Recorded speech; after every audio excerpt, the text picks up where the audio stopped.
and mention about the fact that setting up a bike pedestrian program in Jackalope is fairly easy.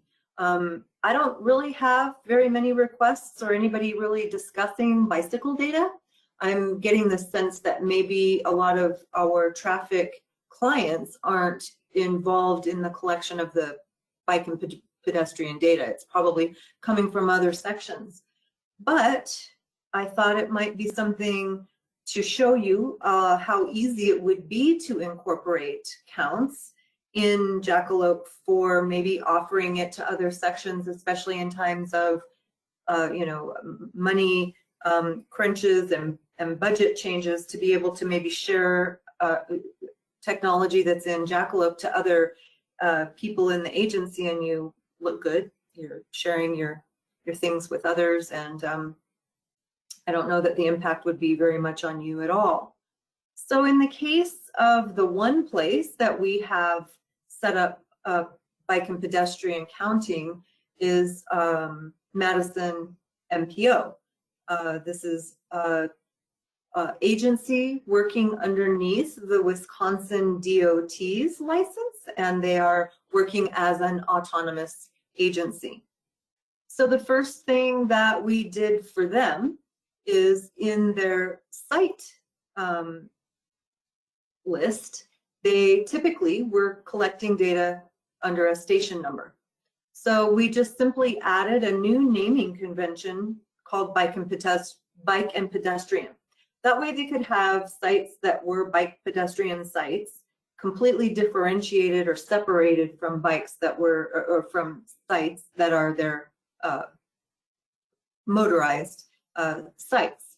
So if we looked at their list of sites, we would see bike and pedestrian being its own naming convention, and then they were gonna, I think, name all of their bike sites starting with a 5 or something. I see that Raymond's saying they're gonna be collecting bike data through MyoVision, so very good.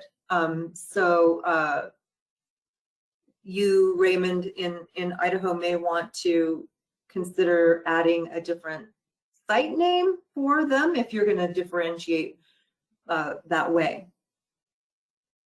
So the other thing that needs to happen is you need to let us know or determine what kind of data, devices that you're going to be collecting the data from. So in the case of Madison, they have Centrax, starts with a C, C-E-N-T-R-A-C-S. There's a Centrax reader, and EcoCounter. We have an EcoCounter XML reader, and we are in the process of having an EcoCounter, I think it's a text format, but another EcoCounter format for bike and pedestrian also. So those are the 3 devices that will be reading off the bat, out of the box. And when those files process, Jeff programmed to know that that data represents bicycle classification data. So when it runs, it does not create volumes out of it necessarily. It creates class data only in the case of the way we're doing this for Madison. So Raymond, when and if you decide you want to run MyoVision data, we'd have to have a discussion and figure out what that looks like and what we need to do on our side to recognize it as bicycle data versus motorized data. We treat the bicycle data as class. So the next thing that someone must do is set up a bin scheme that represents whatever the number of classes are that are coming out of this device. So for example, and in this Madison case, it's very, very simple.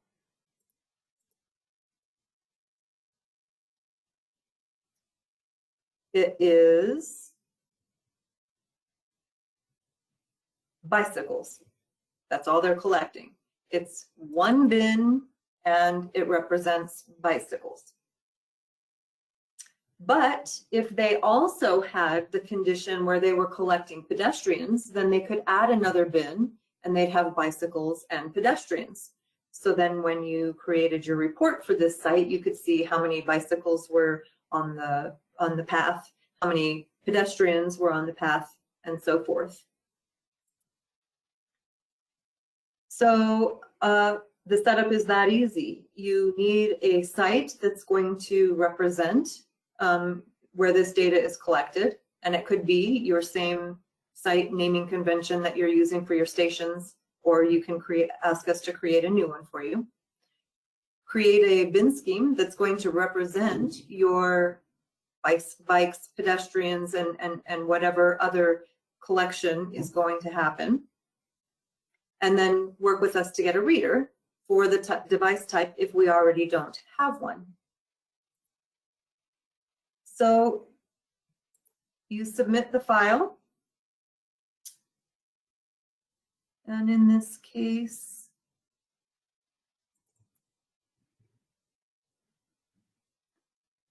this was a Centrax file. I don't think we can look at it. I can open one if it's interesting at all. And it created a class count for the date in January. When you run the reports on it, it's the same kind of a class report as you have for your motorized. You can do it at the hourly level and look at what the class looks like by hour, or summarized to the daily level, see what the classes look like for the entire count.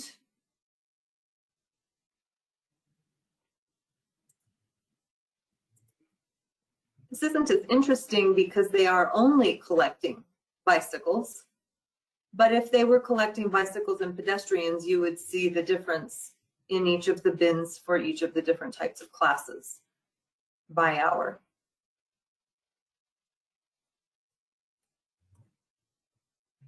So my main point in this very brief demonstration was that it's super easy to do. It doesn't take a lot of effort to get it to set up to work.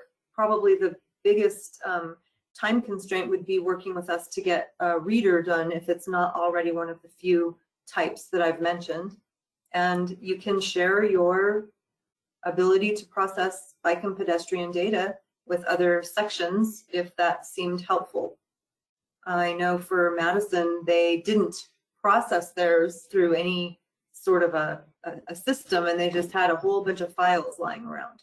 So for them, then they are going to just throw them in, process them all, have historical bike counts for history, and they'll have it quickly and easily in Jackalope. Any questions on that? No?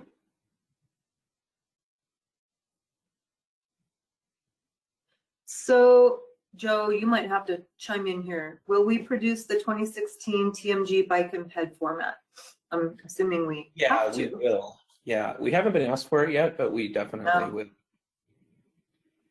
Again, the reason I'm demonstrating the Madison is no states have been running or shown interest in trying to get a bike pedestrian program in Jackalope yet.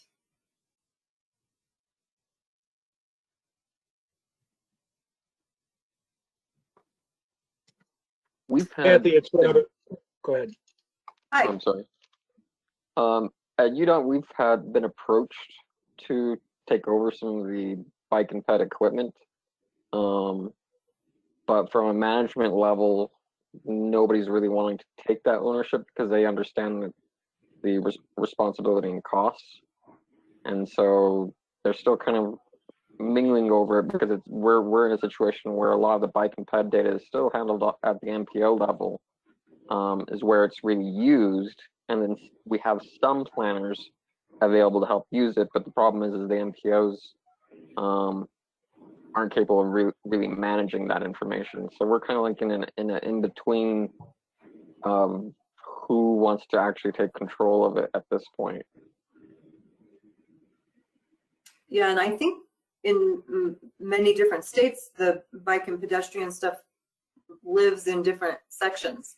You know, it's not always in, I don't know, safety, I think is one section that oversees a lot of bike and pedestrian, but I'm not sure that that's the case across the board in other states.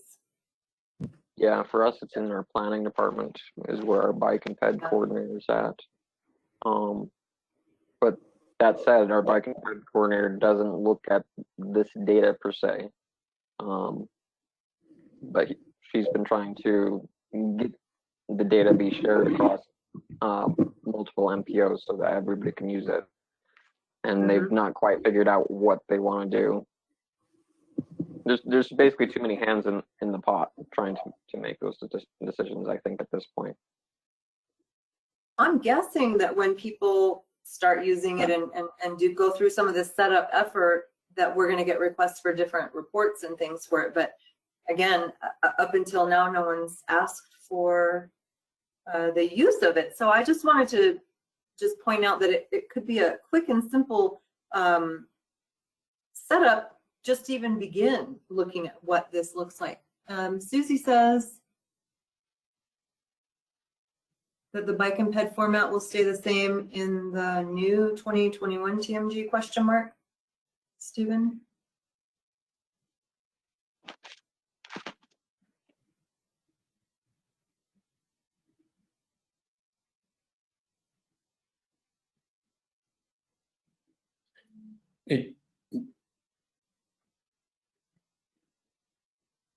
So use the 2016 TMG non-motorized format for TMAS now. Again, no one's using it. No one is processing here. Margaret says, Nicholas, Idaho is much the same. The bike ped coordinator is in planning, but if we get to the point of collecting and maintaining data, it will be my group that does that. Right now, only a couple of urban area agencies collect this data.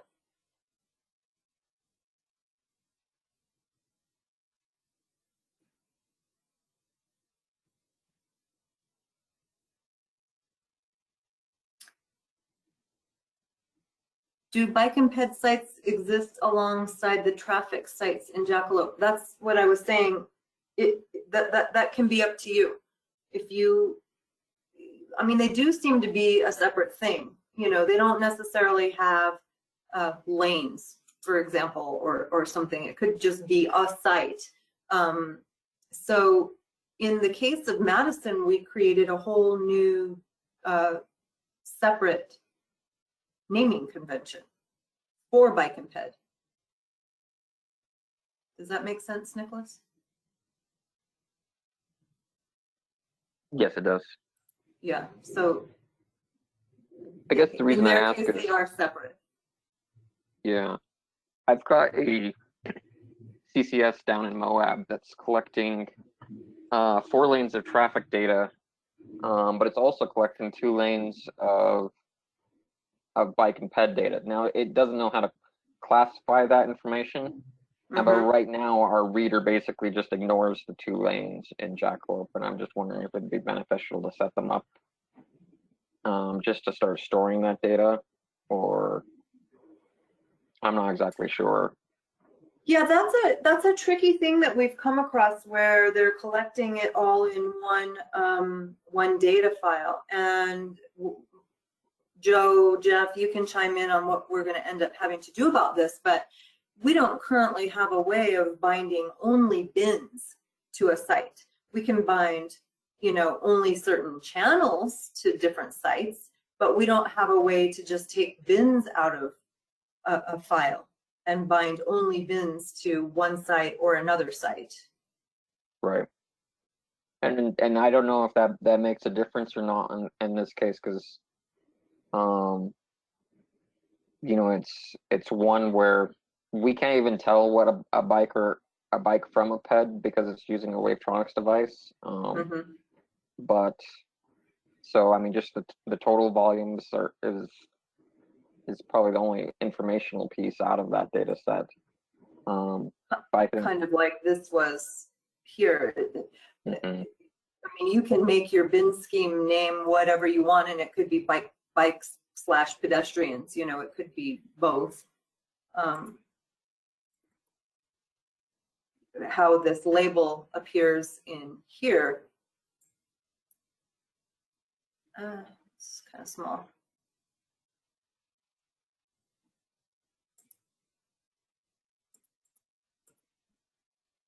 But this could say anything you want it to say. Right. Stephen's making some comments here, so I think this is back to answering Susie that the 2021 TMG will be a little different for non-motorized. We're mainly leaving it the same, but will slightly be changed to add some added codes for some fields. Other than delimited format, I'll be talking about tomorrow, okay? I can share the formats on Tuesday if the group wants to see.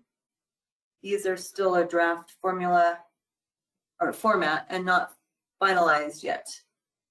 I do think the motorized station TMG format will be a lot different in the 2021. It will no longer be a fixed field width file. Many of the fields will be removed. From the file, it'll likely be completely different. Okay. Does that answer your question, Susie?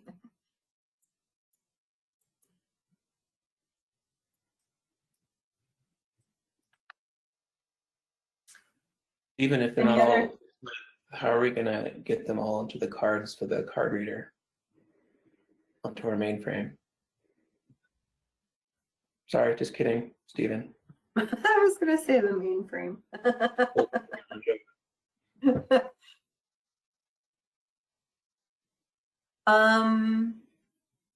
Thank you, Stephen. Yeah, really, thanks very much. Okay, so we have a couple of more minutes before this session was going to be over, and I just wanted to maybe bring up one other thing that I kind of touch on maybe every year. And that is about, well, I just try to bring to your attention that things are available to you that may be easier to use than it might seem at first. And so one of the things I talk about all the time is using Jackalope to calculate your class factors and applying class factors to your short-term class data. And so like in the last year, we implemented this for Delaware. And in just the quick, dirty, easy way, what we did was take their axle factor groups and create class factor groups that mimicked them. And if their sites were a member of axle group 1, then we made the same seasonal class group 1, daily class group 1, and then made the sites members of those. And then we were able to at least have sites and groups, which was better than having no class factoring whatsoever. You just go in, you set up the binning schemes, and at the end of phase 2, you calculate your class factors, and then you go to phase 3, and it will reapply all the factors for the year, and then your short-term class data becomes class factored. I know there are a lot of you still waiting, working on doing a class factoring for the short-term class, and all you have to do is contact me and we can at least get you set up with the minimum basic way to do it, which is, again, I'm sure Stephen would agree, better than not at all. Then maybe down the line, cluster analysis to get a better grouping for class. Because I guess Cindy can correct me if I'm wrong, I believe that the class factor groups are definitely different than axle factor groups. I agree. Yeah. So just pointing out a couple of things that are available to you that are fairly simple and easy to do, don't require a lot of work for you all for setup, but could maybe be useful and helpful either to you or other members in your traffic sections. Right, so Stephen's agreeing. So starting it simple is okay, and it's better than not doing it at all.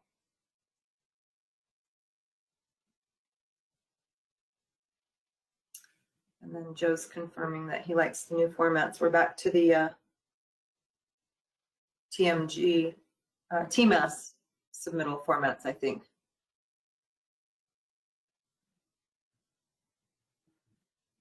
All right, who's next? We're about 20 minutes from a scheduler demo. Okay, doke. So let's meet back at, what is it, 1:40? Wait. Yeah, so 20 till the hour. I was trying not to use an exact hour Yeah. time, but yeah, 20 till. All right, and we'll get our scheduler on. Sounds good. Okay.